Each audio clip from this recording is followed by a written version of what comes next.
Et poursuivons avec notre invité Jean-Marc Daniel. Merci d'avoir accepté notre invitation. Vous êtes professeur émérite d'économie à l'ESCP, l'École supérieure de commerce de Paris. Vous êtes également l'auteur d'une histoire de l'économie mondiale aux éditions Talendier.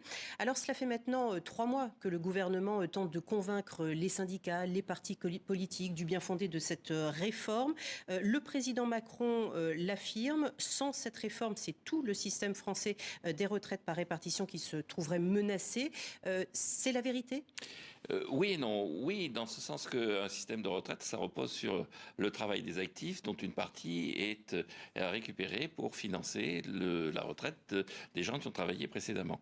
Or, le ratio entre le nombre d'actifs et le nombre de retraités n'arrête pas de se détériorer. Et donc, on était au début du siècle à 2 actifs pour un retraité. Nous sommes à 1,6 actifs pour un retraité. Et si on ne fait strictement rien, si on continue avec l'âge de départ actuel et les conditions, et si on va jusqu'au bout de ce qu'on appelle le processus Touraine, c'est-à-dire l'allongement des durées de cotisation qui sont déjà en cours en ce moment, à l'horizon 2050, il n'y aura plus qu'1,2 actifs pour un retraité.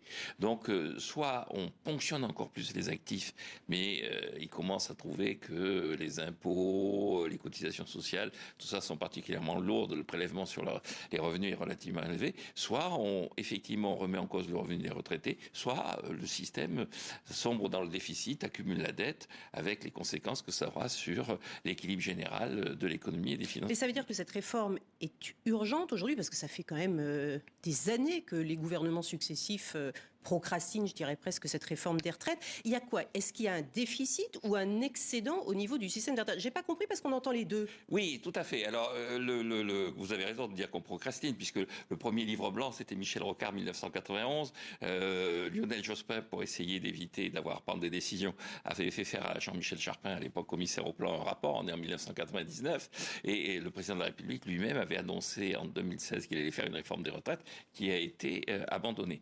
Donc, pourquoi est-ce qu'il y a urgence? Je pense qu'il y a urgence parce que derrière les enjeux financiers, qui sont assez confus. Pourquoi ils sont assez confus? Parce que le système de retraite fonctionne sur des cotisations, donc le prélèvement sur les revenus des gens qui travaillent, et puis sur des versements de l'État.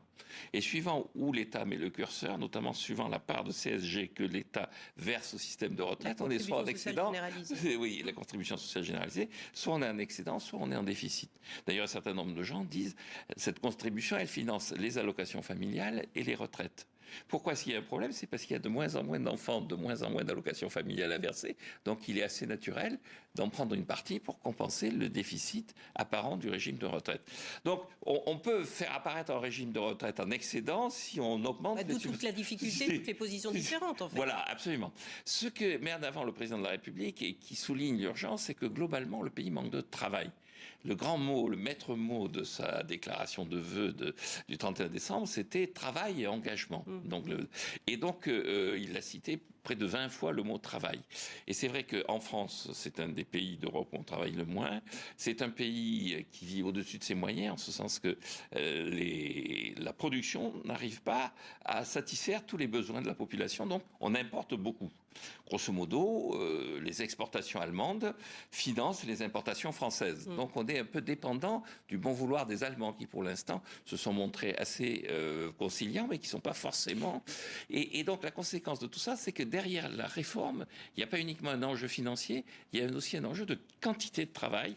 Oui, mais alors justement, le travail, parce que les syndicats, c'est ce qu'ils tiennent aussi comme argument, repousser l'âge de la retraite de 62 à 65, probablement plus 64 ans, faut-il encore qu'il y ait du travail? Et c'est ça le problème, c'est que les 55 ans et plus, pour 50% d'entre eux, je crois, selon les chiffres, n'ont plus accès au travail. Alors oui, c'est un enjeu, c'est un débat qui remonte même à 1980, quand on est descendu l'âge de départ à la retraite, quand on l'a baissé de 65 à 60 ans. Je rappelle qu'à l'époque, le président Mitterrand mettait en avant non pas l'amélioration de la vie quotidienne des gens, mais véritablement un outil de lutte contre le chômage. Or, ça n'a pas fonctionné, c'est-à-dire que la réduction de l'âge de départ à la retraite n'a pas permis de réduire significativement le chômage. Et ce que montrent les expériences historiques, c'est qu'au contraire, quand vous reportez l'âge de départ à la retraite, ça offre un nouveau temps pour une nouvelle forme de carrière pour les seniors. On l'a vu en particulier en Suède, on a reporté assez significativement et brutalement l'âge de départ à la retraite et ça a augmenté le taux d'emploi des seniors. Grosso modo. Faut-il encore qu'il y ait des formations qui soient adaptées à leur... Exactement. Voilà. Et ça c'est a priori dans ce qui va être présenté mardi. Et alors c'est un des enjeux, c'est-à-dire c'est un des enjeux pour le gouvernement d'orienter aussi la réforme de la retraite vers la formation des seniors et la capacité à mieux utiliser cette force de travail. Alors vous disiez qu'en France c'était l'un des pays où l'on travaillait le moins. Ils doivent sourire, en tout cas, nos voisins européens. Quand on voit qu'au Portugal, c'est 66 ans, Allemagne 67, Belgique 65, Espagne 65, Danemark 67, Italie pareil. Comment ça se fait qu'une réforme telle que celle que l'on souhaite faire passer, enfin que le gouvernement, pardon, souhaite faire passer, passe aussi mal, si je reprends la formule, dans l'esprit des Français? Écoutez, je pense d'abord que nos partenaires européens, ils sourient, ils rient, mais ils rient jaune. C'est-à-dire qu'ils commencent à s'irriter quand vous regardez les déclarations, notamment dans les pays nordiques. Je pense à Mark Rutte, le Premier ministre néerlandais, qui dit c'est le travail des Néerlandais qui paie la paresse. Européenne. Oui, qui par le jeu des solidarités européennes, notamment de la zone euro, permet aux Français comme ça de vivre cette vie de patachon. Et donc, en fait, je crois qu'il y a un vrai débat. Là aussi, il y a un économiste américain, Paul Krugman, qui a dit en fait les Français, ils sont prêts à avoir une vie plus modeste, à avoir moins de revenus parce qu'ils veulent du temps libre. Donc on pourrait envisager ça. Simplement, je pense qu'il y a une contradiction dans la population française qui met en avant son pouvoir d'achat. C'était au centre de la campagne électorale. Donc la population française veut quand même garder un niveau de vie plus que correct, continuer à avoir une amélioration de son pouvoir d'achat. Et en regard, elle est réticente à mettre en place le travail nécessaire. Donc je crois que tout le monde parle de pédagogie. Je pense qu'il y a un moment où il faut avoir le courage aussi de prendre des responsabilités.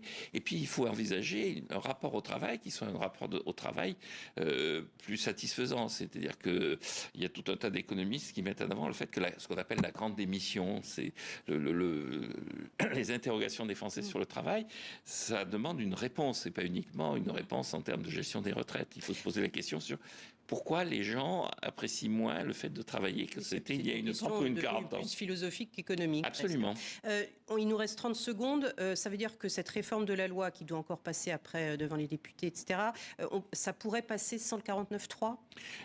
On verra, c'est l'attitude des Républicains. Donc on a vu que M. Ciotti a fait plutôt des ouvertures. Au Sénat, Bruno Retailleau a toujours été un des grands porte-parole du courant demandant un report de l'âge de départ à la retraite. Donc si les Républicains sont cohérents, ils auraient intérêt à voter la réforme. Et dans ces cas-là, ça passerait. Et ça passerait. Et puis ils ont intérêt à le faire maintenant tout de suite parce qu'aux prochaines élections, ça aura été oublié. Donc ils ont été associés à la modernisation du système sans avoir à rendre compte.